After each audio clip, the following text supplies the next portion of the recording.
Today we're gonna work on the parking brake because this thing does not work. Pulling it all the way up doesn't do anything. Doesn't even register on the dash as the brake being on. So I'm gonna show you how to fix that. It's actually more of maintenance than a fix, but it's pretty quick and easy job. So the first thing I checked was that the cable was intact, and that's this guy right here on the driver's side wheel. Whenever this cable gets pulled, it you can see there's like a lever that goes into the boot right here, and as that lever goes into the boot, it pushes two shoes against the inside of this drum. But so that'd be the first thing. If something caught this or ripped it off or broke it, this wouldn't be working. But you can see that's kind of like the contact point there. So if I go, pull my parking brake up, we'll see that guy's cranked all the way back there. So it's doing what it's supposed to externally. The problem must be inside of here. And usually it's not so much of a problem as it is maintenance. When the shoes get worn down on the inside of this this barrel, you just need to adjust. There's a little adjustment thing here, which I'll show you, in order to push those shoes out a little bit more so that they make contact with the rim when there's this much of the cable pulled. So I'm gonna undo that for now. And I'm gonna slide this guy off. Might take two hands, one sec.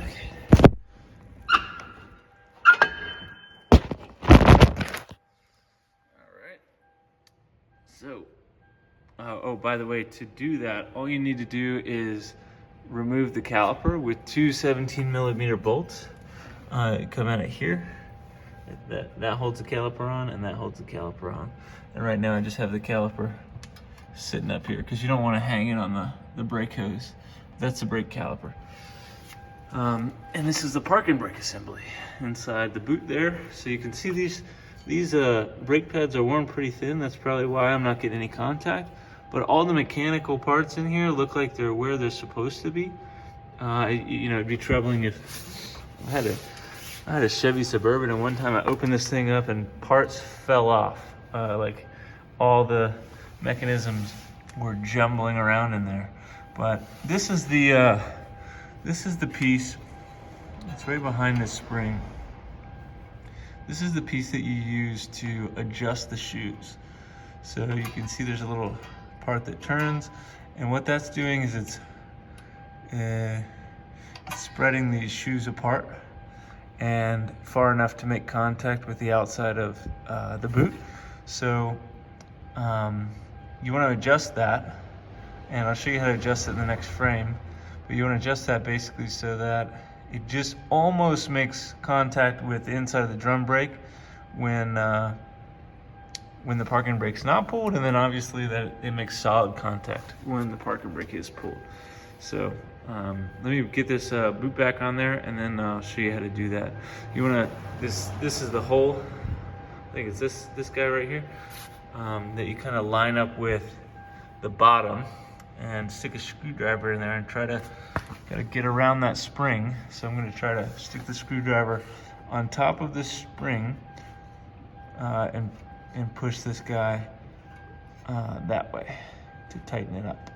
So let's give that a shot. Okay, so the drum is back on and the car is in neutral and safely supported by jack stand, jack.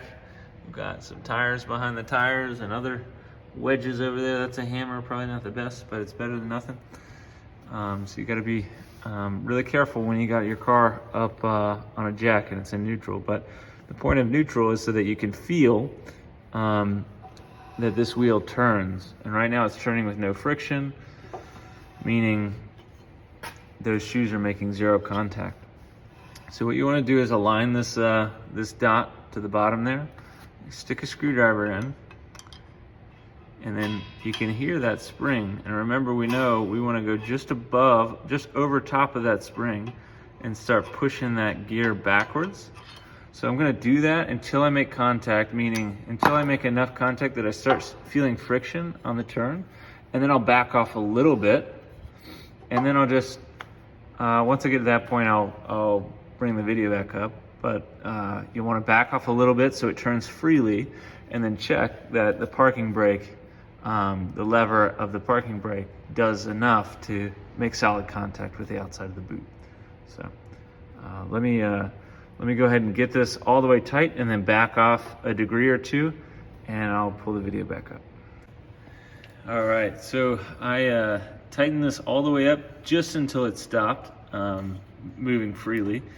And then I used a screwdriver, went under the spring and pushed it back 5 notches. So just backed off of what was tight. And you can see that if we pull this parking brake now, we're gonna have contact with the outside of the drum brake, and that thing is not moving. So that's how you do it. And you have to do it on both sides. So I'm gonna do that, but won't video it. So thanks for joining.